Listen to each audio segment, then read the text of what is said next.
하나님 말씀 보셨습니다. 하나님 말씀은 마태복음 19장 10절부터 12절까지 말씀 보셨습니다.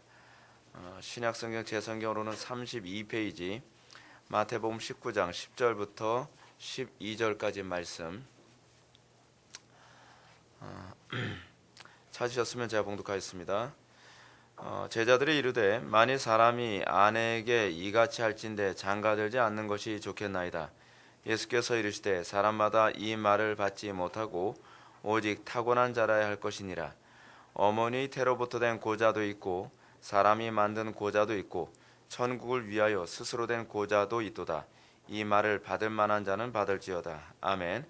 이 시간은 기독교 강요 4권 13장 오늘 17절부터 21절까지 보시도록 하셨습니다. 수도사의 독신의 서원의 오류라고 하는 부분을 살펴보도록 하겠습니다. 오늘은 21절까지 봅니다. 우리가 계속적으로 살펴보고 있는 것이 서원에 관계된 부분입니다. 과연 서원이 성경적인가? 물론 서원은 성경적입니다. 그런데 어떤 서원은 성경적이지 않고 어떤 서원은 비성경적이라는 것이 문제입니다. 성경에 있는 것이기 때문에 다 성경적일 것이라고 생각하는 것은 상당한 오류입니다. 기도가 성경에 있기 때문에 모든 기도가 다 성경적인 기도라고 얘기할 수 없죠. 이거 뭐 논리학에서 그런 얘기하지 않습니까? 뭐 충분 조건, 필요 조건, 뭐 필요 충분 조건 뭐 이렇게 얘기하듯이 기도는 성경적이다. 그러나 모든 기도가 성경적인 것은 아니죠. 그렇죠? 우리가 많이 착각을 하고 있는 것이 뭐냐면 교회 안에서 기도를 하고 있기 때문에 교회에서 하는 기도, 교회에서 가르치는 기도는 무조건 다 성경적일 것이다 라고 생각하게 되면 그건 상당히 심각한 오류에 빠질 수 있죠. 뭐 기도뿐만 그렇지 않습니다. 뭐 예배라는 것도 그렇습니다. 우리가 예배를 하기 때문에 교회에서 예배를 하기 때문에 당연히 그것은 성경적일 것이라고 생각하는 것은 사실 오류죠. 심각한 오류입니다. 우리는 모든 것이 성경적인가를 우리는 끊임없이 분별하는 그런 지혜가 필요합니다. 이번에도 학생들 그 조직신학을 가르치면서 하나님의 주권이라고 하는 것과 관련하여 이 하나님의 주권에 대한 세 가지 그 등식, 그러니까 세 가지 조건을 얘기합니다. 그러니까 삼중구조죠. 삼중구조. 그러니까 하나님의 주권에 대한 삼중구조하게 되면 이 삼중구조가 뭐가 나옵니까? 삼중구조 나오게 되면 하나는 권위가 나오고, 그리고 또 하나 뭐냐면 뭐가 나오죠? 갑자기 또 생각하려니까 또 통치가 나오고요. 그리고 또 임재가 나오죠. 그런데 이 세 가지 삼중 구조를 얘기할 때에 이 삼중 구조가 이게 참 흥미롭습니다. 여러분, 통치가 있다고 해서 다 하나님의 주권이라고 얘기할 수는 없죠. 그렇죠? 그리고 권위가 있다고 해서 다 하나님의 주권이라고 얘기할 수 없죠. 거기에 뭐가 따라야 되죠? 하나님의 임재가 따라야죠. 하나님의 임재. 그것이 하나님의 임재가 아니라고 한다면 통치가 나타나지만, 예를 들어서 어떤 목사님이, 그러니까 그 하나님의 이 주권과 관련되어진 세 가지 조건 중에 하나 뭐냐면 능력이 있습니다. 능력은 통치와 그 같은 것이고요. 그리고 또 뭐가 있냐면 거기에 표식이 있습니다. 사인이 있는데 사인은 임재하고 또 관련을 맺습니다. 그리고 또 뭐가 있냐면 갑자기 그 생각하려니까 또 떠오르지가 않네요. 그 뭐가 있었죠? 파워, 그리고 사인, 그 또 하나 뭐였죠? 우리 학생들 생각납니까? 갑자기 떠올리니까 떠오르지가 않네. 그 파워. 하여간 그게 있어요. 제가 좀 요즘 컨디션은 좀 많이 안 좋아서 이 세 가지가 있는데 이 세 가지에서 여러분 잘 생각해 보십시오. 우리는 항상 이것이 출처가 하나님으로부터 온 것인가를 항상 점검하는 태도를 견지해야만 합니다. 우리 학생들 이 얘기 괜히 꺼내가지고 다들 그 생각하느라고 이제 다른 게 안 들어오게 생겼어요. 예. 학생들한테 제가 계속 그걸 얘기하거든요. 분별에 관해서 분별. 우리에게서 통치가 나타난다고 해서, 예를 들어서 여러분, 어떤 목사님이 강단에 서서 또는 어떤 목사님이 부임을 해서 교인들을 다스립니다. 통치를 해요. 근데 그 통치를 한다고 해서 그것이 하나님의 주권이라고 생각하면 곤란하죠. 그렇죠? 그리고 그분이 권위를 가지고 있어요. 그러니까 권위와 연결되는 것이 뭐냐면 이름이거든요. 이름은 권위와 관련을 맺고 있습니다. 예를 들어서 직분을 갖게 됐어요. 목사라는 직분을 갖게 되면 당연히 뭘 같이 갖게 되죠? 권위라는 걸 갖게 되죠. 그 권위가 행사되는 방식이 뭐죠? 통치죠. 권력, 파워죠. 그렇죠? 근데 목사님이 어떤 통치를 행한다고 해서 그것이 하나님으로부터 왔다고 하는 것을 보장하진 않죠. 그렇죠? 거기에 무엇이 따라야 되죠? 그건요, 임재가 따라야 되는데 그 임재가 뭐냐면 하나님으로부터 왔다고 하는 것, 그 임재와 관련되어진 것이 뭐냐면 말씀이에요. 말씀. 하나님께서 선생님 임재라고 하는 것은 하나님의 나타나심을 얘기하거든요. 근데 하나님의 말씀과 부합하지 않는다고 한다면 그 통치는 하나님의 통치가 아닌 거죠. 비록 그분이 목사님이라고 하는 직함을 가지고 있다고 할지라도, 그렇죠? 이게 우리 학생들한테 가르쳤던 내용이에요. 사실은 가르쳤던 내용인데, 우리에게서 이 서원이라고 하는 부분을 제가 여기서 대입해서 얘기해 봅시다. 여러분, 서원이라고 하는 것이 성경적으로 성경에도 서원이 있죠. 근데 우리는 그 서원이 성경적이냐 비성경적이냐. 그래서 여러분, 개혁주의자들은 항상 관심이 무엇이냐면 능력이 나타났다고 해서 그것이 하나님의 통치를 규정한다라고 생각하진 않아요. 그죠? 그리고 또 권위가 있다고 해서, 그러니까 권위 있는 직분, 목사라는 직분 또는 그 당시에는 신부였죠. 신부라는 직분을 가지고 있기 때문에 이것이 하나님의 주권이라고 쉽게 규정하지 않아요. 어디서 이것이 하나님의 주권이라고 하는 걸 규정할 수 있죠? 이것이 성경에 부합하냐 부합하지 않냐. 그래서 항상 개혁주의자들은 관심이 어디에 있냐면 성경적이냐에 항상 관심이 많습니다. 아무리 주의 능력으로 귀신을 쫓고 능력대하고 병도 고치고 능력이 나타난다고 해서, 그래서 그것을 행사한 사람이 목회자라 한다 할지라도 그 출처가 하나님의 말씀과 부합하지 않는다고 한다면 하나님의 주권이 아니라는 거죠. 그럼 마귀의 주권일 수도 있죠. 그렇죠? 속임수일 수도 있는 거죠. 그렇죠? 항상 그래서 우리에게 분별이 필요하죠. 우리가 계속 기독교 강요에서 우리가 지금 살펴보고 있는 부분이 무엇이죠? 서원에 관계된 부분을 얘기하고 있습니다. 이 서원에 관한 문제가 여러분 굉장히 심각합니다. 과거에 제가 어렸을 때 교회에서 어떤 부흥 강사가 왔습니다. 부흥 강사가 와가지고, 여러분 부흥 강사들이 주로 많이 시키는 게 뭔지 아시죠? 서원을 굉장히 많이 시켜요. 근데 서원은 그렇게 함부로 시키는 거 아니거든요. 서원하고 나서 막 부흥 강사들이 주로 하는 것이 뭐냐면 사람들 분위기 붕붕 띄우는 거거든요. 막 무슨 쇼를 하죠. 쇼를 해요. 강단에서 뭐 온갖 쇼를 하고 농담을 하고, 그래서 사람들 막 감동도 주고, 그래서 서원을 안 하면 역적되게 만들죠. 분위기를 그렇게 싹 몰아갑니다. 그러면서 제가 이제 어렸을 때, 다행히 저는 그 당시에는 뭐 초등학교 한 1, 2학년 정도밖에 안 되기 때문에 저는 아무 의식이 없어서 다행이었어요. 근데 거기서 막 서원을 시켜요. 서원을. 여러분, 예배당이 지금 건축을 한다 그러는데, 여러분 예배당 건축한다고 하면서 여러분 이 예배당이 건물 하나하나가 예수 그리스도의 몸이에요. 이제 이렇게 비약, 성경적 비약이죠. 여러분, 이게 예수 그리스도의 몸이 아니죠.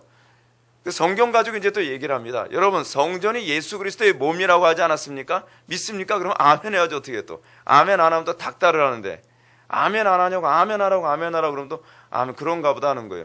성전이 예수 그리스도의 몸이신데 여러분들 그 예수 그리스도의 몸 건축하는데 헌금 안 할 거예요? 막 몰아붙여요. 그러면 죄책감이 막 시달리죠. 그래서 성전 건축 헌금 뭐예요? 서원하라는 거예요. 서원. 눈 감어. 그래서 여러분들은 눈 감을 필요 없어요. 예, 눈 감어 그러죠. 눈 감어 해놓고 나서 자 100만 원부터 시작해요. 무슨 뭐 경매하는 것도 아니고 100만 원 서원하세요. 뭐 200만 원. 근데 눈 감고 있으니까 아무도 모르죠. 오 100만 원 서원하세요. 많이 손들었어요. 그래 그런 사람 붕붕 띄우는 거죠. 많이 손들면 뭘 손들어요? 살짝 가지면은 뜨고 보면 손들어서 하나도 없는데 막 그래서 200만 원, 500만 원, 뭐 1000만 원. 근데 문제는 어떤 자매는요, 그러다가 결혼 자금을 다 내놨어요. 그러니까 막 결혼 자금 다 내놓겠다 그러니까 그 이모 목사님이신데 제가 실명 거론하면 또 문제가 될 것 같아서 얘기를 안 하겠지만 그냥 신발도 안 신고 내려와서 막 머리를 안 수해줘요. 준비십니다. 복에 복을 내리셔서 아주 뭐 똑똑하고 괜찮은 남자 만나게 해주시고 뭐 신앙이 어쩌고 막 그래서 막 축복 기도를 막 엄청나요. 막 목이 쑥 들어갈 정도로 막 계속 눌러가면서 문제는 뭐냐면 결혼을 못했어요. 그게 참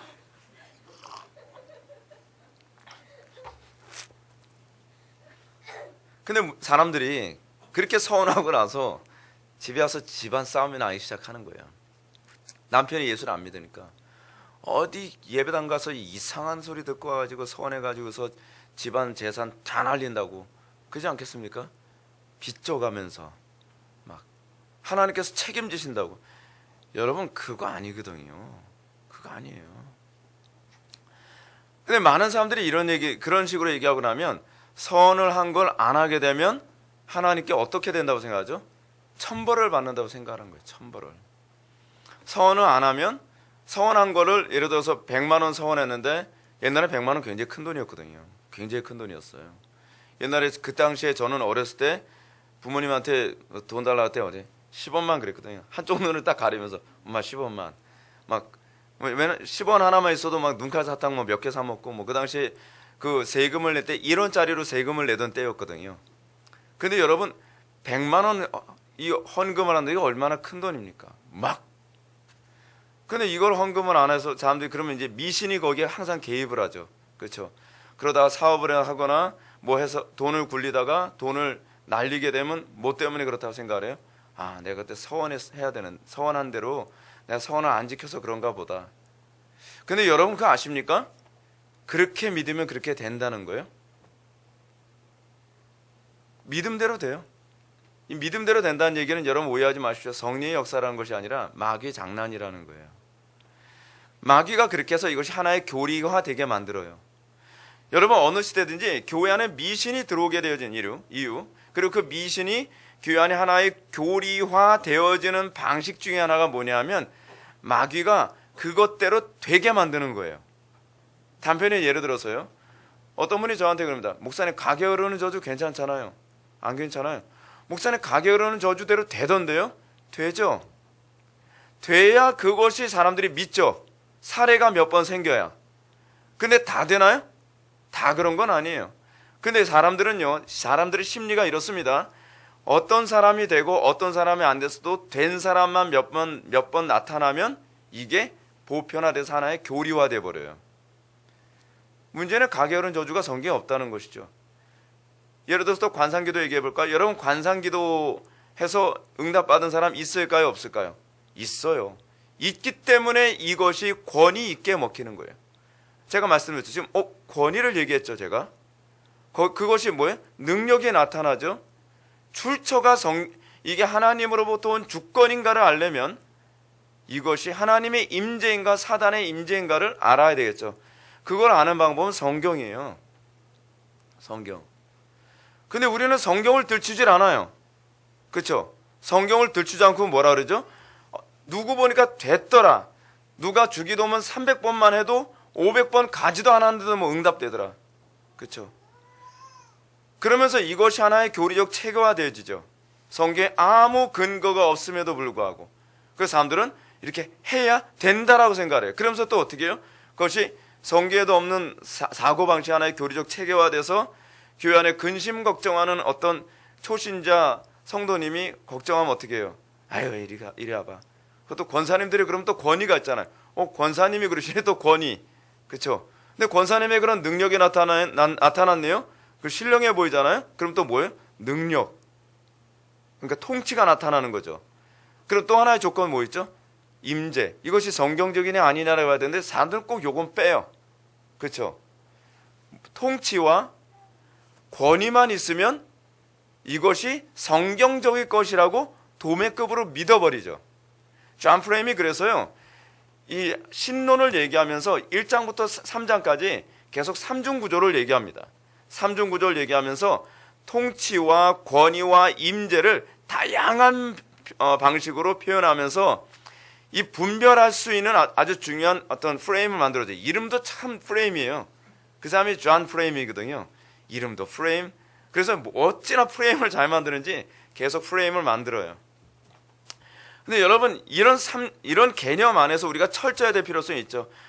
여러분 성경에 틀림없이 그 얘기하고 있습니다. 악한 마귀 사단도 마지막 때 하늘에서 불을 내리라 하면 불을 내리고 그리고 우상에게 말을 하라 하면 말을 하게 될 것이라고 틀림없이 얘기하고 있어요.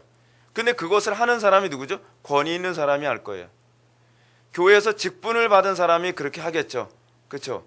그러니까 권위 있는 사람에게 능력이 나타나면, 예를 들어서 교회 안에 권위 있는 목사님이 또는 권사님이, 장로님이 슉 했더니 막 병이 났고, 그리고 뭐 했더니 금가루 날리고, 뭐 했더니 뭐 환상이 보이고, 그러면 사람들은 어떻게 하죠?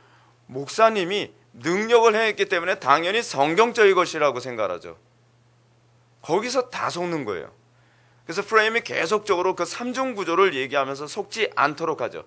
물론 권위 있는 목사님이 성경적으로 하는데 능력이 안 나타나면 어떤 문제가 발생하죠? 비성경적인 것이 아니라 그럴 경우에는요, 하나님의 주권이 안 나타나는 거예요. 이런 문제가 발생하죠.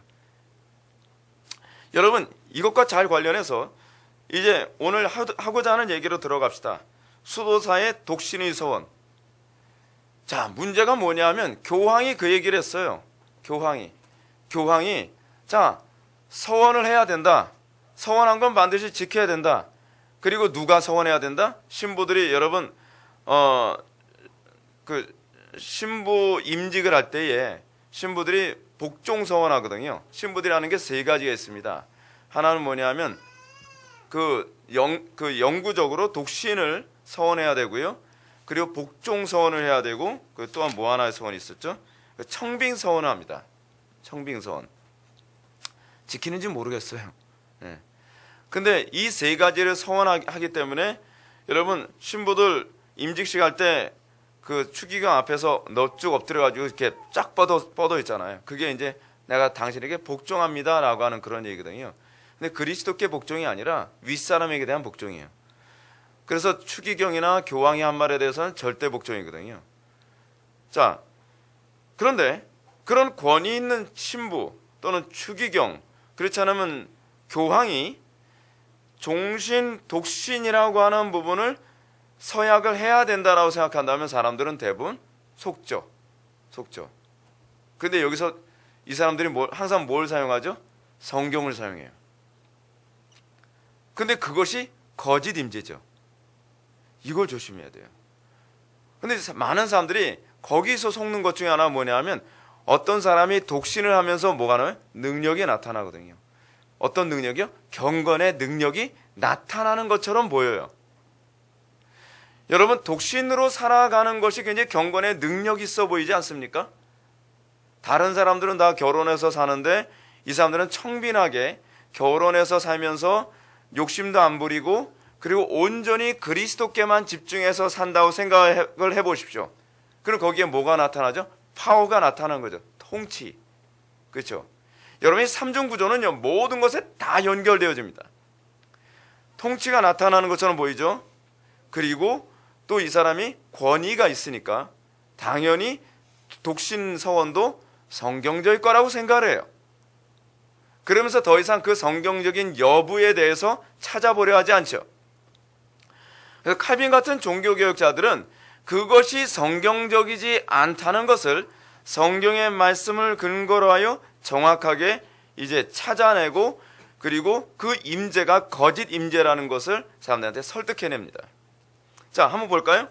우리 한번 325페이지 17절에 첫째로라고 하는 부분을 보실까요? 위에서 세 번째 줄입니다. 첫째로, 그들의 의도가 자기들의 행위로 하나님의 호의를 얻고자 새로 만들어낸 거짓 예배를 세우는 데 있기 때문에, 이 번역이 약간 좀 난해하기 때문에 제가 다른 번역으로 읽어드릴게요. 훨씬 이해하기 쉬울 겁니다. 첫째로, 그들은 자기들의 공로로 하나님의 은혜를 얻기 위하여 새로운 거짓 예배를 만들어내려 하는데, 새로운 거짓 예배를 만들어내요. 무엇으로요? 자신의 공로로. 이게 우리들이 가지고 있는 타락한 모성에서는요, 이게 잘 이해되어져요. 여러분, 우리는 예배가 어떻게 해야 은혜가 될 수 있다고 생각하죠? 내가 공로를 많이 쌓으면. 자, 제가 단편히 예를 들어 볼게요. 여러분들은 어떻게 해야 기도가 잘 될 거라고 생각하죠? 하루 종일 경건하게 살면. 여러분, 맞는 얘기 아닌가요? 하루 종일 저는 성령을 소멸하지 않고요, 하루 종일 저는 부지런하게 살았고요, 하루 종일 저는요 죄 짓지 않았고요. 하루 종일 경건하게 살았어요. 근데 상당수의 사람들이 그날 기도가 죽어라고 안 된대요. 그렇게 고백하는 사람들이 많아요. 왜 기도가 안 될까요? 그 이유가 뭘까요? 자기 공로를 가지고 나으니까 그런 거예요. 많은 사람들이 그러면서 기도에 실패해요. 여러분, 그렇다고 해서 여러분, 그러면 불경건하게 살아야지 기도가 잘 되는구나, 그 소리는 아니죠. 예. 불경건하게 살면 기도가 또 왜 안 될까요? 성령을 소멸했기 때문에 또 기도가 안 돼요. 그럼 뭐 어쩌라는 거죠, 여러분? 믿음으로 하라는 거예요. 믿음으로. 이 믿음으로 하라는 말을 잘 이해를 못해요. 여러분, 왜 믿음으로 하라는 말을 이해하는데 굉장히 여러분들 어려움이 있는지 아십니까? 여러분들이 믿음으로 산다. 지금 뒤에 보게 되면 사도 바울이 로마서 14장 19절에서 얘기한 믿음으로 하지 않은 것은 다 죄니라 라고 하는 이 말을 다시 인용을 하는데, 믿음으로라는 것을 이해하려면요, 여러분들이 철저히 낮아져 본 경험이 있을 때 그때 믿음으로가 무엇인지를 머리가 아니라 가슴으로 이해하게 돼요. 여러분, 우리는요, 믿음으로라고 하는 말을 알고 있다고 생각합니다. 근데 문제는 뭐냐면, 정작 제가 목회를 하면서도 매번 느끼는 것이니, 예배 때 믿음으로 예배에 참여하는 사람들을 보기가 쉽지가 않아요. 그리고 기도 때 믿음으로 기도하는 사람들을 보기가 쉽지가 않아요. 삶 속에서 수많은 문제들 앞에 믿음으로 살아가는 것을 보기가 쉽지 않아요. 무슨 말씀이에요, 목사님? 전 믿음으로 살아가는데. 믿음으로 살아간다는 것은 뭘 얘기하는지 아십니까? 나의 전적인 타락과 전적인 무능에 대한 인정을 하게 됐을 때 비로소 그리스도만 붙잡는 거예요. 자, 소위 믿음으로 한다는 것을 잘 이해할 수 있는 중요한 개념을 하나 말씀드려 볼까요? 먼저 부정적인 개념을 한번 얘기합시다. 어떤 사람이 이렇게 합니다. 주여, 내가 주님을 따르겠나이다 라고 얘기해요. 나를 따르겠냐? 근데 이 사람이 얘기합니다. 그러나 저희 부모님을 먼저 장사 지내고 제가 주님을 따르겠습니다. 그러니까 예수님 뭐라고 말씀하시죠? 죽은 자가 죽은 자를 장사케 하고 너는 나를 따르라. 그 사람은 믿음으로 주님을 따른다고 했는데, 예수님께서는 뭐라고 말씀하시죠? 넌 아직 믿음이 뭔지 모르고 있어 라고 얘기하는 거예요. 자, 또 한 사람 한번 볼까요? 예수님이 벳바게인가요? 제가 그 명칭이 정확히 잘 기억이 안 나는데, 거기서 예수님이 말씀을 전하려고 어느 집에 딱 들어왔더니 그 중풍병자를 치료하기 위해서 그 친구들이 중풍병자를 들것에 싣고서 찾아왔습니다. 근데 수많은 무리들이 있어가지고 예수님께 기도받을 수가 없는 상황이 돼버렸죠. 그러니까 이 친구가 어떻게 하죠? 포기하지 않고 그 지붕에 올라와서 지붕을 뜯고 그 친구를 내렸더니 예수님께서 뭐라고 말씀하시죠? 그 사람이 아니라 그들의 믿음을 보시고 내 죄가 사함을 얻었느니라 라고 서원하고 계십니다. 믿음은요, 믿음이 가지고 있는 아주 중요한 속성을 하나 보여주는데, 진짜로 믿음일 경우에는요, 포기라는 걸 몰라요. 또 하나의 중요한 케이스 보여줄까요? 제가 자주 언급하는 케이스죠. 12해 동안 혈우병 앓았던 여인입니다. 그 여인이 예수님의 옷자락만 만져도, 자, 여기서 우리가 조심해야 될 게 뭐예요? 예수님의 옷자락을 만지면 낫는다라고 하는 것은 이건 성경적인가요? 아니면 미신인가요? 그 자체는 미신입니다. 예수님의 옷자락을 만졌기 때문에 낫는 건 아니에요. 근데 그럼에도 불구하고 나은 이유가 뭐죠? 옷자락에 대한 믿음이 아니라 그 여인이 그리스도께 대한 믿음. 어떤 믿음이요? 그리스도는 전능하시다라고 하는 것에 대한 믿음이죠. 그리스도께서 전능하시다라는 걸 믿었기 때문에, 그리고 그리스도에게만, 이게 믿음의 속성입니다. 그리스도에게만 소망이 있고 다른 어떤 것에도 소망이 없다라는 것을 인식하게 될 때에 포기할 수 있어요, 없어요? 포기하는 이유는 그리스도 말고 다른 것에도 소망이 있다고 생각하기 때문에 포기라는 거예요.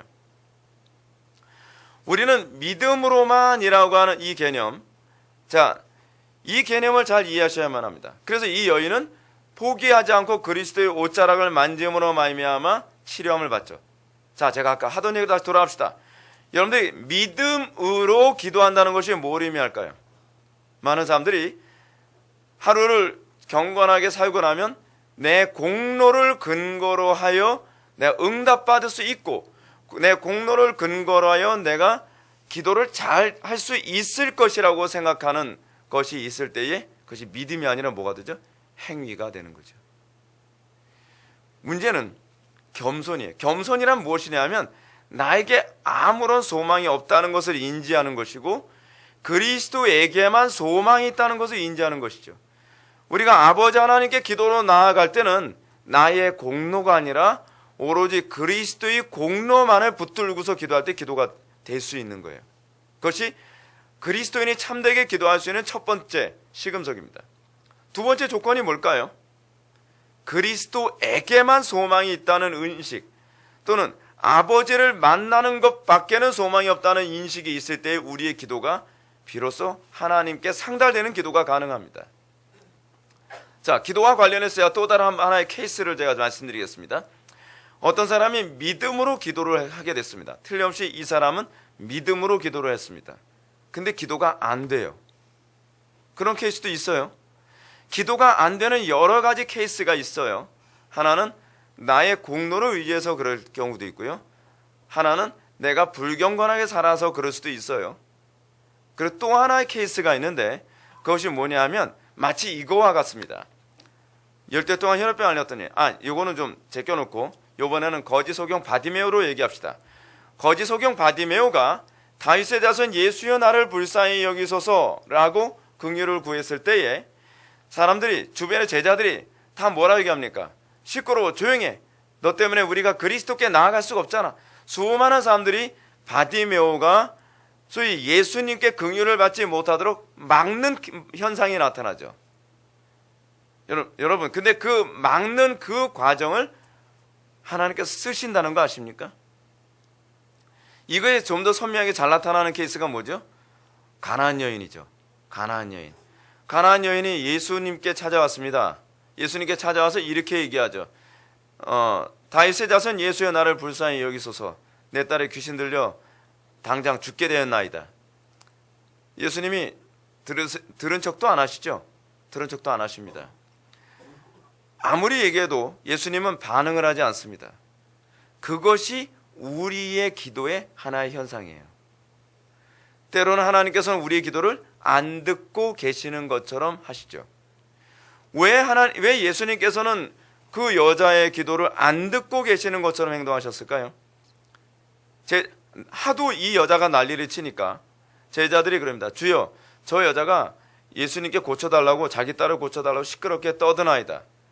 그러니까 예수님께서 그 여자를 향해서도 아니고 무시도 완전히 왕무시를 하기 위해서 어떻게 해요?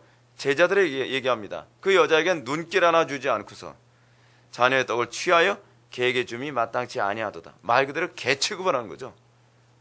그죠? 무슨 얘기죠? 네가 오로지 나에게만 소망을 두고 있니? 그래서 믿음과 소망이 같이 가는 거예요. 네가 오로지 나에게만 소망을 두고 있니? 그렇다고 한다면 너 그래도 내가 이렇게 대할지라도 너 나에게 매달릴 수 있겠어? 라고 하는 것이죠. 그죠? 그것도 우리에게 뭘 물어보는 것이죠? 믿음을 질문을 던지는 거예요. 너 정말 나를 믿는 거니? 믿는 거니? 그러니까 이 여자가 어떻게 반응하죠? 기분 나빠. 그러지 않죠? 옳습니다.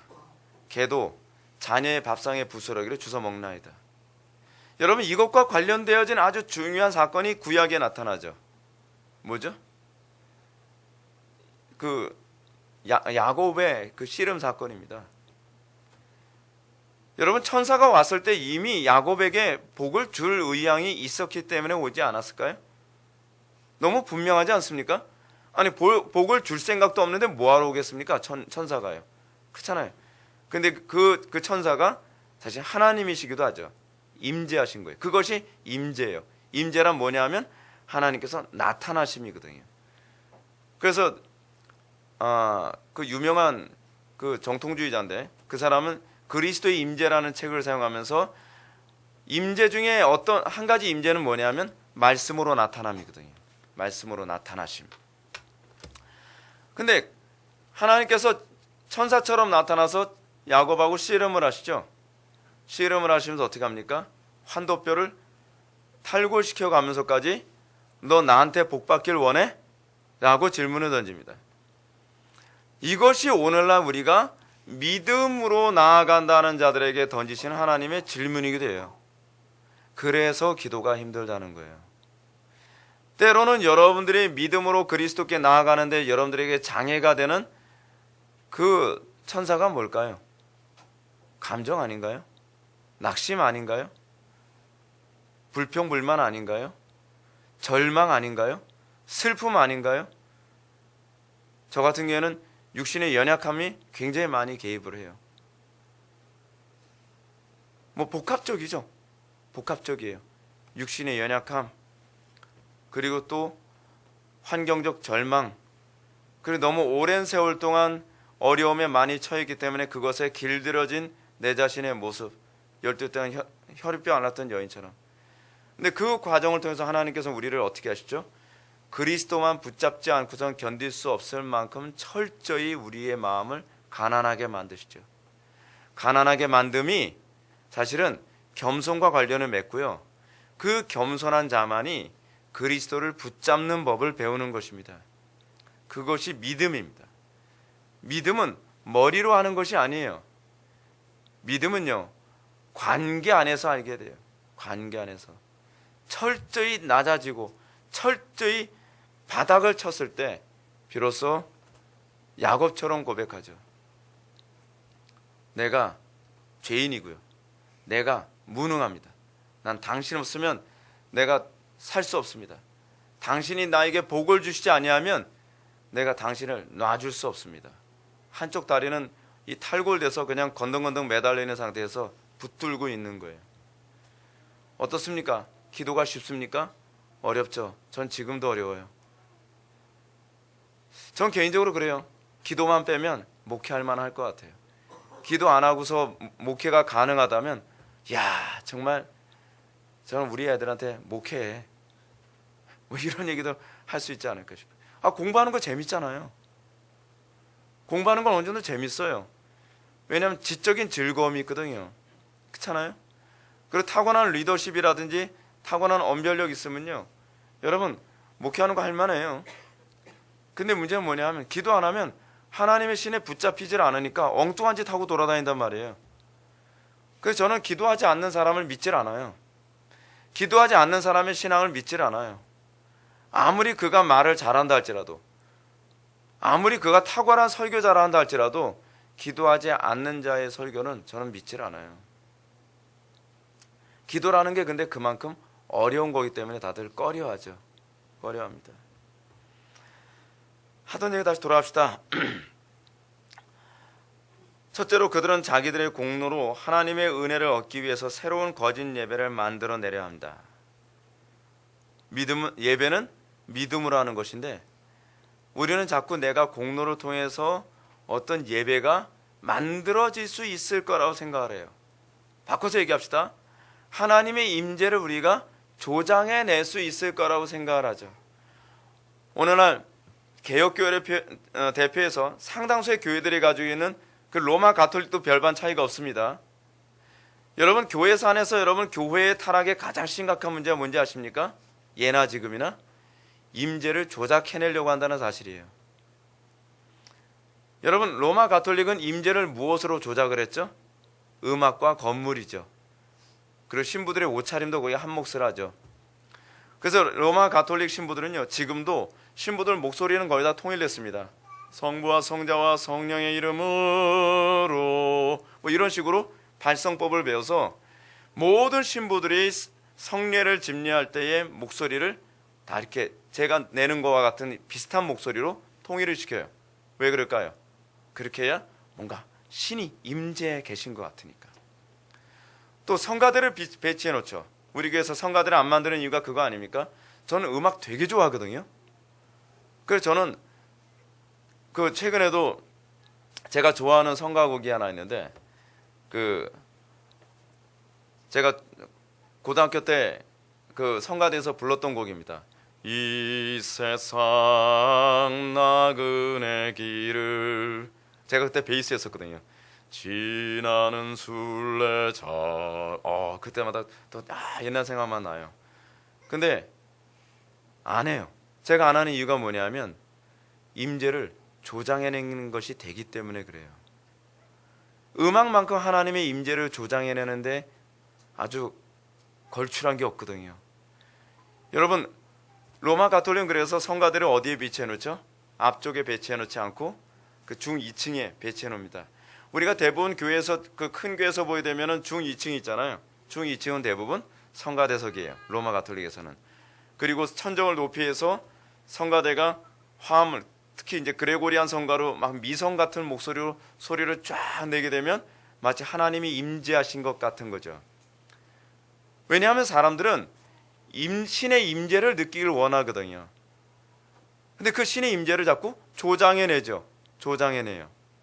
오늘날에는 뭐로 조장을 하죠? 똑같죠. 악기로 조장을 하거나, 그렇지 않으면 건물로 조장해내거나 그런 거죠. 뭔가 신이 있는 것처럼 공로로 조장하기도 하고, 마치 교회 안에서 뭔가 활동이 많고, 교회 안에서 뭔가 봉사 많이 하고, 교회 안에서 뭔가 프로그램이 많이 돌아가면 사람들이 뭘 착각하죠? 사람들이 그럽니다. 이게 정말 살아있는 교회 같아. 그런데 그건 속고 있는 겁니다. 하나님의 임재는 그런 식으로 나타나지 않습니다. 여러분, 물론 하나님께서 임재하셨을 때에 우리에게 봉사가 나오겠죠. 그렇죠? 헌신이 나오겠죠. 그리고 도덕성이 나오겠죠. 사회봉사 같은 게 나오겠죠. 근데 그것은 믿음으로, 우리가 그리스도와 만남으로 나타나는 결과여야 돼요. 근데 이 교활한 종교들은요, 이것이 없기 때문에 이것을 프로그램으로 만들어요. 하나의 시스템으로 만들죠. 그래서 사람들로 하여금 사회봉사활동을 하게 만들고, 그리고 뭔가 프로그램을 계속 돌려서 교회가 살아있다고 착각하게 만드는 거예요. 근데 그것은 말 그대로 속고 있는 것입니다. 그거는 임재가 아니에요. 임재를 조장해내는 것이죠. 근데 문제는 임재에 의해서 이렇게 나타난 것을 거의 본 적이 없기 때문에 속을만 하죠. 왜냐하면 비교 대상이 없잖아요. 비교 대상이. 그래서 제가 꿈꾸고 있는 것이 뭔지 아십니까? 제가 꿈꾸고 있는 것은 항상 그겁니다. 그것은 제가 전도사 시절 때서부터 계속적으로 그것을 경험해 왔기 때문에 제가 목회 사역을 하면서도 계속 꿈꾸는 것이 무엇이냐면 하나님의 임재가 성도들을 움직이게 하라예요. 프로그램을 만들어서 억지로 움직이는 어떤 프레임 안에서 억지로 사람들이 그냥 묻어가는 교회가 아니라 성도들의 삶 자체가 그런 어떤 프레임을 자발적으로 만들어내는 것이 되어야 된다는 것이죠. 그것이 성경적인 거예요. 그것이 하나님이 살아계신 임재에 있는 교회의 모습이라고 생각하는 것입니다. 로마 가톨릭인들은 그들은 예배를 자꾸 자기네들의 방식과 공로로 거짓된 예배를 자꾸 만들어내려 합니다. 그것 중 하나가 신부들의 독신서원이죠. 두 번째를 볼까요? 둘째로, 하나님의 부르심에 대해서는 전혀 생각하지 않고 하나님의 인정하심도 구하지 않고, 이걸 다른 번역이 좀 더 잘 번역한 게 있습니다. 하나님의 부르심에 대해서는 소명이나 승인을 받지 않고 자기들이 좋아하는 대로 마음대로 생활 방식을 만들어내기 때문에 단언하건대 이러한 모든 도모는 무분별하고 불법한 것뿐이다. 칼빈이 한 말 중에 제가 좋아하는 말 있죠. 성경이 가라고 하는 데까지, 성경이 멈추라는 데서 멈추고 성경이 침묵하는 데서 침묵하라. 하나님께서 우리들에게 승인한 것 아니면 우리는 그것을 따르면 안 됩니다. 성경이 우리에게 독신이 경건이라고 얘기한 부분이 없습니다. 많은 사람들이 이렇게 얘기합니다. 예수님 독신으로 살지 않았냐? 예수님의 독신의 문제와 우리의 독신의 문제를 연결하면서 얘기한다는 것 자체부터가 뭐예요? 교만이죠. 그렇지 않습니까? 모세도 독신이 아니었는데, 그래서 어떤 분은 그러잖아요. 농담처럼 얘기가 40일 금식기도 하는 거 교만이라고. 그냥 39일만 하지. 자꾸 예수님하고 똑같아지려고 한다는 거예요. 물론 여러분들이 이런 건 있습니다. 우리가 그리스도와 연합하여 우리가 궁극적으로 목표로 삼아야 되는 것은 그리스도 안에 나타난 하나님의 영광이죠. 그런데 그것은요, 예수님의 어떤 업적을 따라하라는 얘기가 아닙니다. 자꾸 우리가 그걸 착각을 하니까 어떻게 해요? 우리가 그리스도의 연합을 잘못 이해하면 어떻게 돼요? 예수님이 물 위를 걸으셨으니까 우리도 물 위를 걸어야만 합니까? 40일 금식기도에 관한 개념은 그것과 굉장히 관련된 개념이에요. 그렇잖아요. 오히려 우리에게 요구하신 것은 그거 아니잖아요. 물 위를 걷는데 관심 많은 사람 보고 원수 사랑하라 그러면 어떻게 해? 그렇게 얘기해요. 아니, 물이 걷는 게 더 쉬워요? 원수를 사랑하는 게 더 쉬워요? 그렇잖아요. 물론 그 사람은 원수 사랑하는 거예요. 그렇게 우겨대겠죠. 근데 우리는 성경이 궁극적으로 그리스도를 통해 우리에게 목표라는 바가 무엇인지 관심이 없어요. 무슨 얘기인지 아시죠? 성경을 통해 내가 뭔가 성취하는 데 관심이 있단 말이에요. 신앙생활은 자기 성취, 자기 만족이 아니에요. 여러분들 예수 믿는 걸 착각하면 안 돼요. 다른 모든 종교인들이 착각하는 것이 뭐냐 하면 그 종교를 통해서 나를 뭔가 성취해야 된다고 생각하는 거예요. 자아성취. 예수 믿는 건 그게 아니에요. 예수 믿는 건 자아 부인이에요. 자기 부인이에요. 우리의 정과 육을 십자가에 못 박고 우리가 그리스도의 영광만을 위해, 하나님의 영광만을 위하여 살도록 부름받은 것이지, 뭔가 내가 예수를 믿음으로 내가 이익을 얻고 뭔가 예수를 믿음으로 내가 뭔가를 성취하려고 드는 것 자체부터가 예수 잘못 믿고 있는 거예요. 자꾸 예수님 이용해 먹으려고 들지 마세요. 그래서 우리 이 독신성원과 관련해서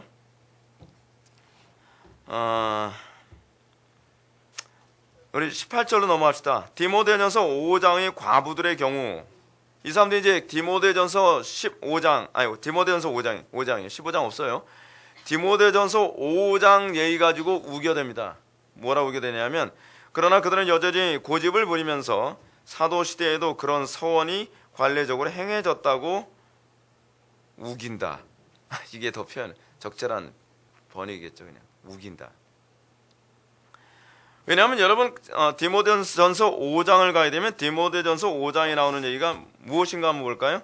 디모데전서 5장 한 11절 한번 봅시다. 과부에 관한 얘기가 나옵니다.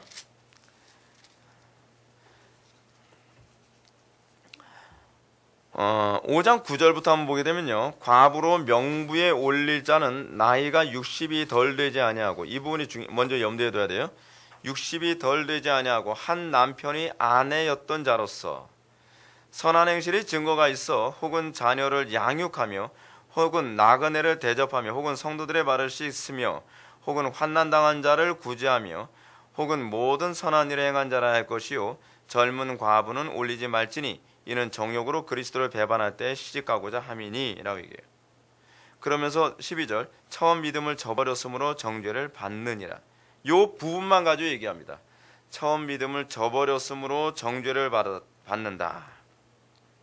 다시 여러분들 기독교 강연을 한번 보시기 바랍니다. 두 번째 줄, 왜냐하면 바울이 한 번 공적인 사역을 담당했다가 다시 결혼하는 과부들을 가리켜 처음 믿음을 저버렸다고 말하기 때문이다. 어쩌면 성경을 갖다 붙여도 이렇게 갖다 붙일까요? 그렇죠? 여러분 문맥을 보세요. 누구에게 지금 해당되는 얘기예요? 과부에게 해당되는 얘기예요. 근데 그 과부도 그냥 과부가 아니죠. 어떤 과부예요? 60세 이상 된 과부예요. 그러니까 여기서 지금 로마 가톨릭에서는 소위 수녀의 자격에 대한, 수녀가 영구적으로 처녀로 살아야 되는 것과 관련된 성경적 근거를 여기서 찾아요. 어쩌면 찾아도 이렇게 엉터리에서 찾아내는지, 그렇죠? 왜냐하면 다른 데서 찾을 만한 게 없으니까요. 다른 데서 마리아 붙고 찾자니 마리아도 결혼을 했지요. 그러니까 뭘 어떻게 할 수가 없으니까 이런 데서 찾는 거예요. 그러면서 결혼을 한다는 것은 뭘 얘기해요? 처음 믿음을 저버리는 것이다. 그 문제가 아니죠. 그래서 칼빈이 이 부분에 관해서 다 설명을 합니다. 한번 좀 읽어볼까요? 위에서 한 6번째처럼 봅시다. 그러나 그들이 그렇게 한 것은 그것 자체가 무슨 신앙적인 의미를 지닌다고 생각했기 때문이 아니라, 후에는 점점 그렇게 생각해야 됐지만, 결혼이 멍에에서 벗어나서 홀로 모든 시간을 쓸 수 있는 상태가 되지 않고서는 교회를 섬기는 기능을 수행할 수 없기 때문이었다. 무슨 얘기인지 아시죠? 과부가 되고 나면 여러분 자녀도 다 키워놨고, 그리고 과부가 되고 나면 어때요? 이 남편도 없고 자기 모든 시간을 하나님을 위해서 사용할 수 있으니까, 이렇게 하나님을 위해서 나의 인생을 올인하겠습니다, 다 사용하겠습니다 라고 했다가 또 마음에 드는 남자가 생겨가지고 결혼하게 되면, 그 처음 여기서 얘기하는 게 그 처음 믿음을 저버렸다라고 하는 것을 칼빈이 뭐라고 얘기하냐면, 그것이 죄라는 것이 아니라 그 헌신을 버렸다라고 그 얘기를 하고 있다는 거예요. 그렇기 때문에 바울조차도 뭐라 얘기하냐면 60세 미만은 이것을 허용하고 있지 않다. 바울조차도 60세 이상으로 이것을 허용하고 있다. 로마 가톨릭의 주장하고는 전혀 맞지 않다고 얘기하고 있습니다. 밑에서 네 번째 줄 보시겠습니다. 그러면 그들의 주장에 대해 이런 답변을 하도록 하자. 당시에 공적인 사역에 헌신한 과부들은 영구한 독신의 상태를 스스로 취한 것이다. 근데 이 사람들은 어때요? 한 남편이 아내 되었던 자예요. 근데 여러분, 신부나 수녀들에게는 그걸 허용하지 않죠. 결혼 자체를 허용하지 않죠. 그 자체적으로 비성경적이죠. 특히 여러분들, 우리가 좀 관심을 가져야 될 게 하나 있습니다. 여러분들이 생각했을 때 거룩한 것은 뭡니까? 여러분, 우리는요, 우리의 안목에서 선한 것과 하나님의 안목에서 선한 것이 다른 문제예요. 그러니까 우리는 마치 영구적으로 동정으로 살아가는 것, 그것이 거룩이라고 생각되죠. 근데 그게 성경이 그렇게 규정하나요? 여러분들이 조심해야 될 게 그겁니다. 내가 하나님께 열심을 내고 있다고 생각하는 그것이 하나님 앞에서는 열심이 아닐 수도 있어요. 내가 선을 행하고 있다고 생각하는 그것이 하나님 앞에서는 악일 수도 있단 말이에요. 여러분, 그러면 무엇이 선이고 무엇이 악이죠? 여러분들의 이 사고방식 때문에 문제가 되는 게 뭔지 아십니까? 하나님께서 전쟁을 허용하신다. 2차 세계대전 당시, 1차 세계대전과 2차 세계대전 당시에 사람들이 가지고 있었던 딜레마가 무엇이냐면, 선하신 하나님이 어떻게 전쟁을 허용하실 수 있는가? 그 끔찍하고 잔인한 전쟁을. 그죠? 근데요, 하나님의 행위는 선한 거예요. 우리 눈에 선하게 보이느냐 악하게 보이느냐는 중요한 문제가 아니에요. 하나님의 행위 자체가 선한 거예요. 우리는 하나님의 행위를 판단하거나 정죄할 자격이 우리에겐 없어요. 뭔가 착각을 하고 있는데, 우리를 심판하시는 분이 하나님이시지 우리가 하나님을 심판하고 정죄할 자격이나 그 권위는 없어요. 근데 문제는 인간의 교만함이 뭔지 아십니까? 하나님의 지혜를 어리석다 판단을 해요. 그래서 성경까지 난도질하잖아요. 그렇잖아요. 하나님이 선이다라고 얘기한 것을 그걸 악으로 규정하죠. 요즘에 동성애에 관한 문제도 그 문제 아닙니까? 그렇죠? 아니, 하나님이 우리가 불편하더라도 하나님이 그걸 악으로 규정했으면 악인 거예요. 우리가 일부 다처제가 아무리 좋다 할지라도 그것이 하나님이 악이라 규정하면 악인 거 아닙니까? 근데 우리는 자꾸 이것이 선이다 악이다라는 기준을 나의 살았던 경험, 나의 편리, 나의 상식 가지고 선이다 악이다라고 하는 것을 자꾸 규정하려 하죠. 제가 무슨 얘기하려고 얘기한지 여러분 아시죠? 결혼 안 하는 게 거룩입니까? 결혼 안 하는 게 더 아름다운 겁니까? 그거 누가 만든 규정이죠? 그거요, 플라톤주의 이원론에서 나온 얘기예요. 소위 철학자들의 사고방식이란 말이에요. 철학자들은 어떤 사람이 더 고상하다고 생각하는지 아십니까? 지적인 사람. 그래서 소위 플라톤 같은 사람은 어떤 사람이 구원을 받는다라고 생각을 했냐면, 그 속에 이데아에 대한 인식이 있는 사람만 구원을 받는다고 생각해요. 그 사람은 차원이 다른 사람이라고 생각하는 거죠. 그거에 대한 인식이 없는 사람은 뭐예요? 소위 개돼지죠.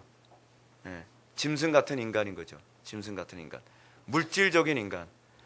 소위 정신적인 인간은 좀 고급스러운 인간이고, 그리고 물리적인 것을 추구한 사람은 저급한 인간이다. 이걸 소위 플라톤주의적 사고방식에서 흔히 나오는 개념이거든요. 물론 그것도 어느 정도는 맞는 얘기이기도 하죠. 그렇죠? 개돼지처럼 사는 것보다는 좀 지적인 게 훨씬 더 고상하죠.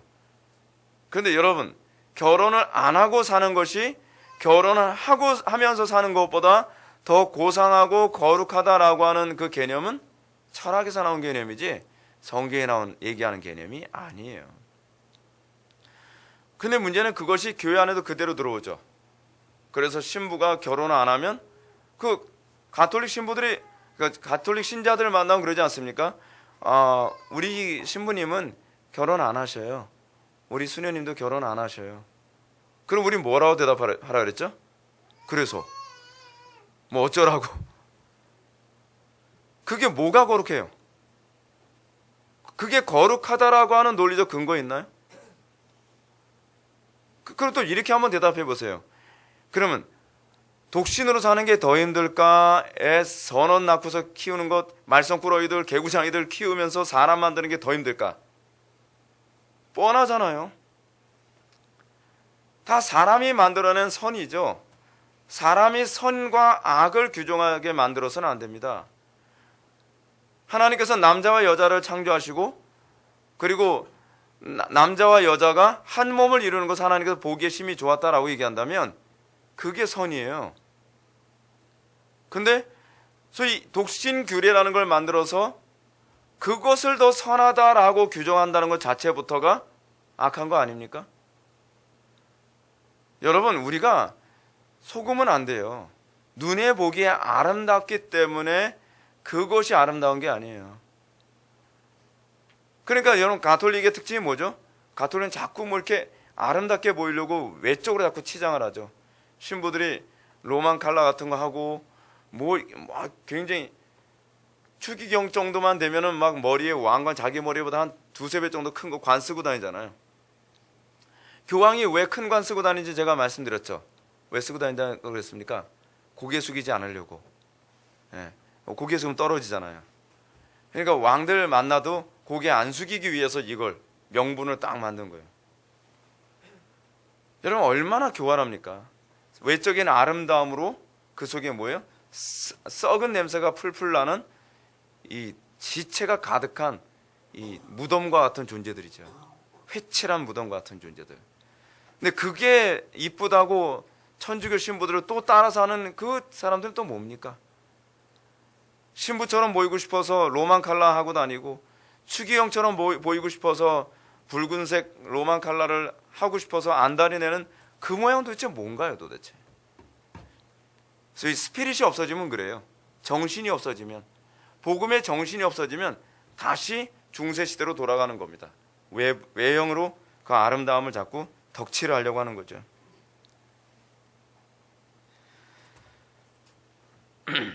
그래서 여러분들 19절로 넘어갑시다. 수녀들의 경우, 그러나 바울의 말을 수녀들에게 적용시키는 것이 과연 합당한 일인가? 여러분, 이 부분은 좀 혼란이 있을 것 같아요. 제가 이 부분만은 좀 설명해 드리겠습니다. 19절의 두 번째 줄, 여집사들이 임명된 것은 노래를 부르거나 알아듣지 못하는 소리를 중얼거려서 하나님을 진정시키거나 남은 여생을 게으름 속에 살도록 하기 위한 것이 아니었다. 여러분, 성경에 여집사가 나오나요? 근데 여기서 여집사가 나와요. 이 부분에 관해서 제가 좀 설명을 해드려야 될 것 같아요. 이 부분에 관해서. 이 부분을 이해하시려면 여러분들 어디를 보셔야 되냐면 로마서 16장 1절 한번 보시기 바랍니다. 이 부분에 대한 해석상의 문제 때문에 지금 그래요. 여러분들이 저한테 질문하게 될지도 모른다 싶어서 제가 이 부분은 좀 설명해 드리겠습니다. 뭐 나머지는 여러분들 그냥 읽어보시면 되는 부분이기 때문에 굳이 설명 안 해도 될 것 같아요. 16절, 내가 겐그리아 교회의 일꾼으로 있는 우리 자매 베베를 너희에게 추천하노니. 이 베베가 남자예요, 여자예요? 여자죠. 헬라어 자체도 자매가 맞는 번역이거든요. 근데 여기 일꾼이라고 이게 번역되어진 이 단어가 디아코노스예요. 디아코노스. 디아코노스라고 했을 때 이게 참 이 번역이 다양한 게 일꾼이라고 번역이 가능하고요. 종이라고도 번역이 가능하고요. 집사라고도 번역이 가능해요. 그래서 어떤 데에서는 이거를 집사라고 번역을 해요. 그러다 보니까 베베는 집사였나 보구나 라고 이렇게 오해할 수 있어요. 더군다나 디아코노스, 오스로 끝나죠. 원래 남성형 어미는 아로 끝나고 여성형 어미는 남성형 어미는 오스로 끝나고 여성형 어미는 아로 끝나거든요. 그래서 예를 들어 푸르실리오스 하게 되면 남자인데 푸르실리아 하게 되면은 여자예요. 그래서 옛날에 이 재밌는 게 뭐냐면 로마 시대 때 사람들 이름을 짓는데 이름이 다 똑같아요. 이름이 똑같아서 남자는 푸르실리오스, 여자는 푸르실리아. 그렇게 해서 이거 이름을 구분하기가 아와 오스로만 구분해야 하는 그런 그 케이스도 있었거든요. 실제로 있었던 케이스예요. 근데 여기서 이 일꾼이라고 번역되어진 디아코노스는 이게 오스로만 쓰여지는 단어예요. 남성형, 여성형이 없어요. 그러다 보니까 이걸 어떻게 해석하느냐에 관한 문제가 생기는데 대부분의 성경들은요. 여기서 일꾼이라는 단어를 집사라고 번역을 안 합니다. 그리고 실제로 성경 어디에도 여자 집사의 근거가 전혀 없고요. 제가 얘기하는 집사라고 하는 것은 안수 집사를 얘기하는 겁니다. 그래서 우리 개혁교회에서는 안수 집사를 남자에게만 주지 여자에게 안 주는 이유가 거기에 있어요. 그리고 디모데전서에 보게 되면은 안수 집사의 자격 조건을 한 아내의 남편이 되고라고 규정을 해놨어요. 그리고 성경에 나오는 인물들이 집사들이 대부분 남자였기 때문에 여자 그 안수 부분에 관해서는 부정적이에요.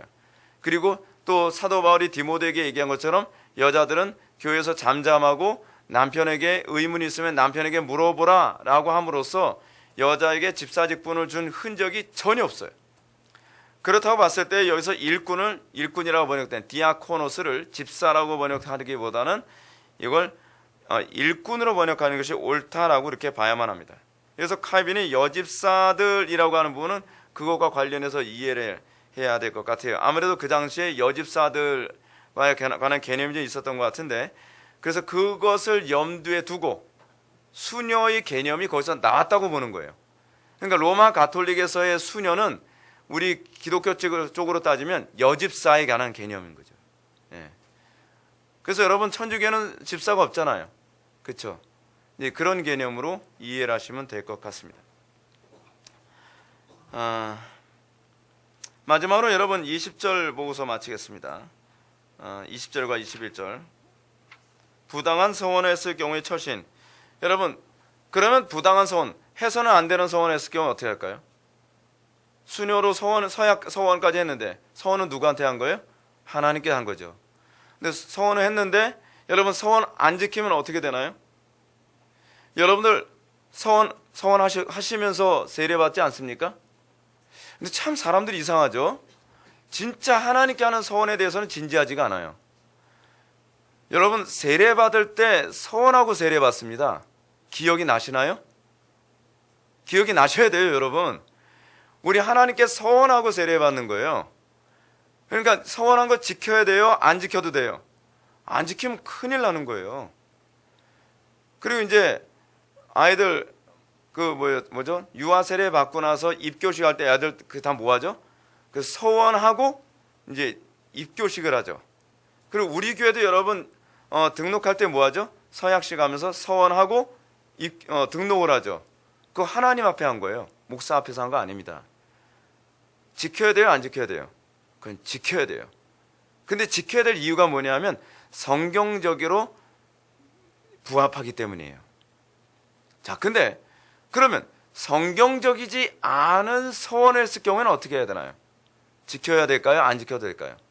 예를 들어 결혼자금 다 털어내기로 서원을 했는데 정신 차리고 나서 보니까 집에 왔더니 정신이 돌아왔어요. 정신이 돌아왔으면 어떻게 해야 돼요? 하지 말아야죠. 그것 때문에 시험 들어요. 집안이 풍비박산 난단 말이에요. 그래서 이것과 관련해서 구약에서는 어떤 얘기가 나오죠? 예를 들어서 딸이 서원했을 경우에는 아버지가 취소할 수 있어요. 와이프가 서원했을 경우에는 남편이 취소할 수 있어요. 그 왜 그런지 아세요? 그 부분이 성경적이지 않으면 취소가 가능하다는 것을 신약 구약적인 개념에서 우리들이 자꾸 암시해 주고 있는 것이죠. 칼빈이 그것과 관련해서 이렇게 얘기합니다.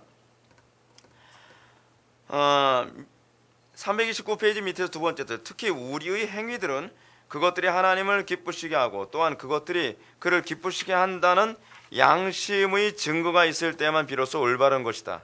믿음을 따라하지 아니한 것은 다 죄다. 자, 이것과 관련해서 여러분들한테 아주 희소식을 하나 가르쳐 드릴게요.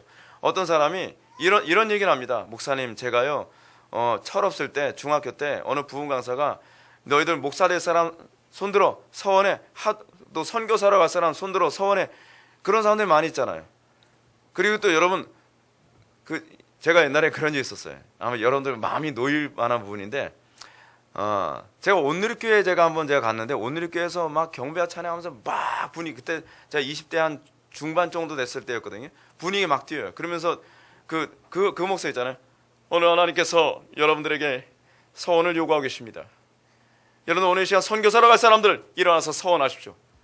막 다 일어나요. 다 일어나서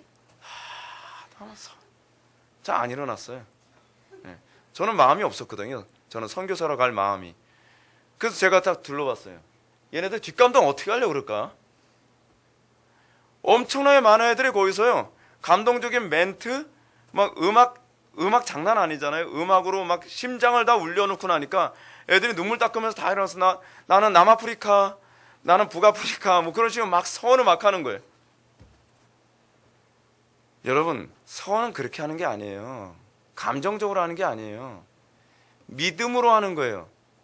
제정신으로 해야 돼요. 그리고요, 이 정신 다 쏙 빼놓고 말이에요. 사람들 참, 이게 문제예요. 이게 우리나라를 다 망쳐놓은 거예요. 여러분, 이러면서 말이에요, 선교사 감이 아닌 사람이 거기서 서원했다는 것 때문에 평생 죄책감 때문에 말이에요, 제가 선교사님들 만나면 이런 얘기를 해요. 어떤 선교사님이 그 선교지에 와가지고서 4년 5년이 되는데 그 나라 말을 못 해가지고서요 계속 통역 데리고 다닌대요. 슈퍼마켓에서 뭐 물건 살 때 뭐 물건 사는 정도밖에 하지 못하는 거예요.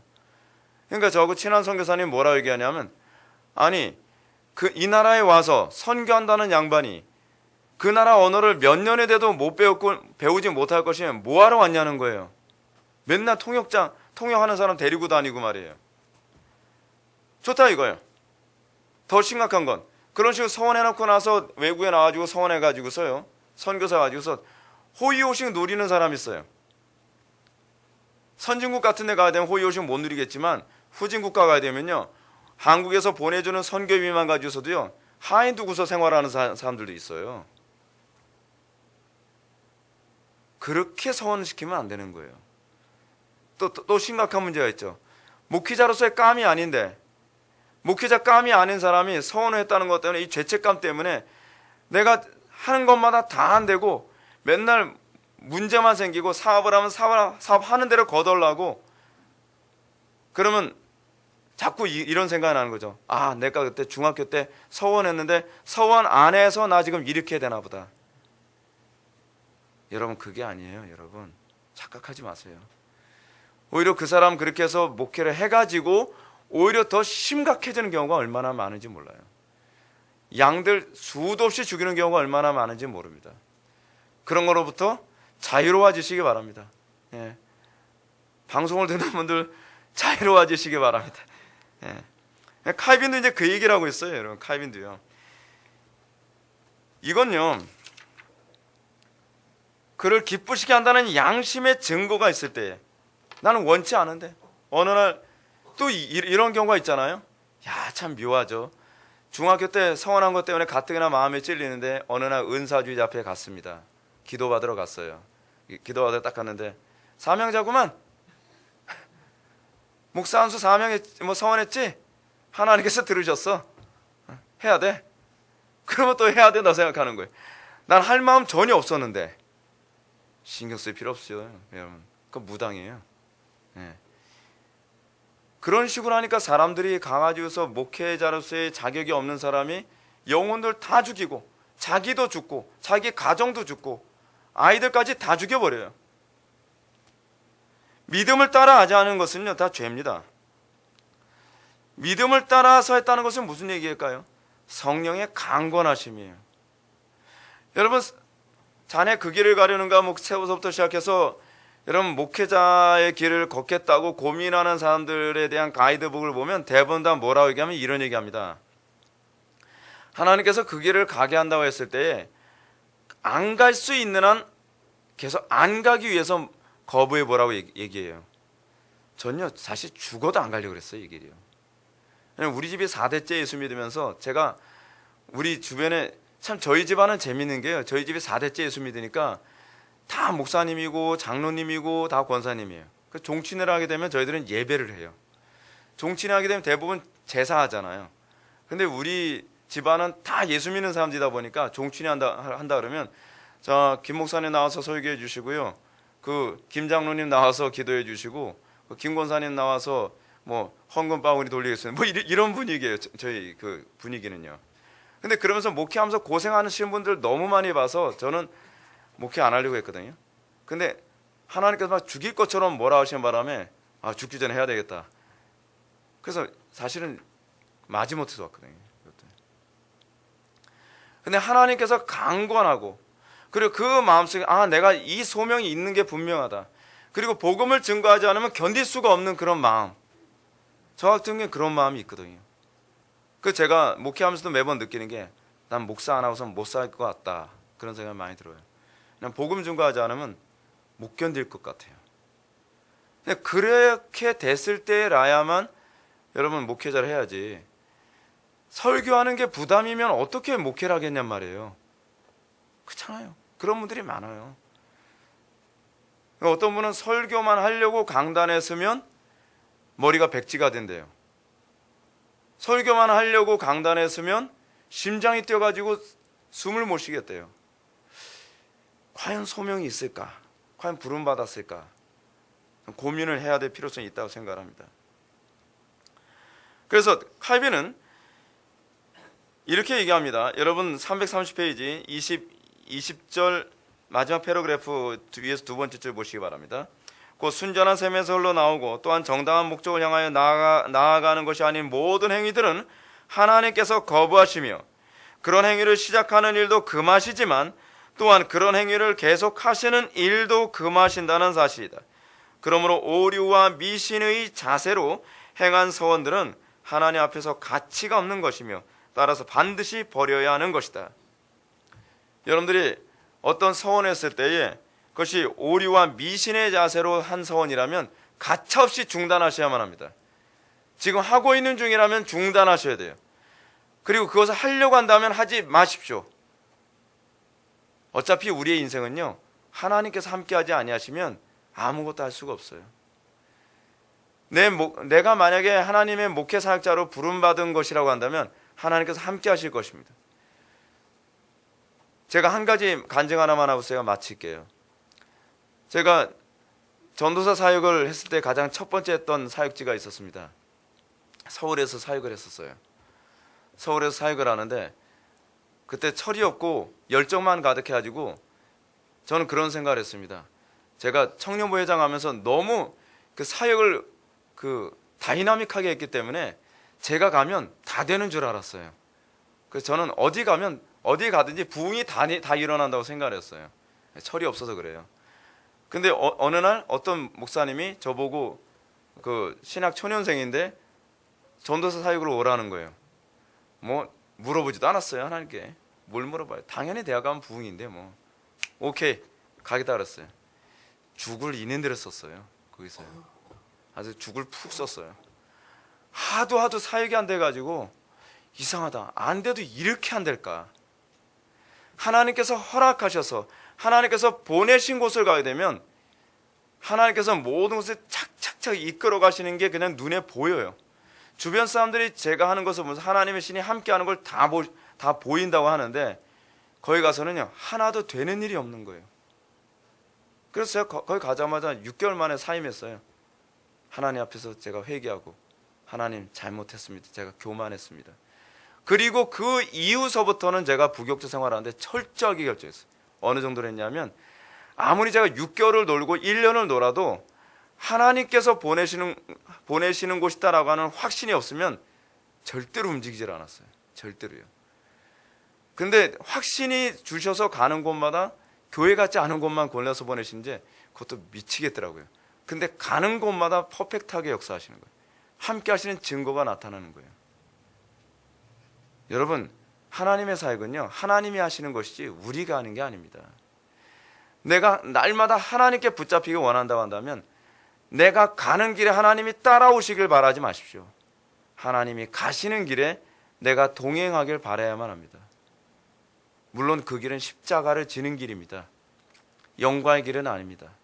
그러나 그럴 때에 주께서 우리와 함께 하신다는 건 만민이 보아 알게 될 것입니다. 서원이라고 하는 것은요, 하나님과 동행하고 싶어서 믿음으로 하는 것일 때라야만 거기에 영광이 나타나고 열매가 나타나는 것입니다. 기도하시겠습니다. 사랑이 많으신 하나님, 우리가 오늘 시간 서원에 관계된 다양한 문제들을 살펴보았습니다. 우리가 예수를 믿을 때에 우리가 주의 뜻대로 살겠다고 서원한 줄 압니다. 우리가 갚아야 될 서원은 바로 이것인 줄 압니다. 우리가 주님과 동행하기로 서원했기에 우리가 지켜야 될 서원이 바로 이것인 줄 압니다. 우리가 날마다 믿음으로 살게 하여 주시고 우리가 날마다 하나님을 영화롭게 살고자 하는 열정에 붙잡힌 바 되게 하여 주옵소서. 예수님의 거룩하신 이름으로 기도올옵나이다. 아멘.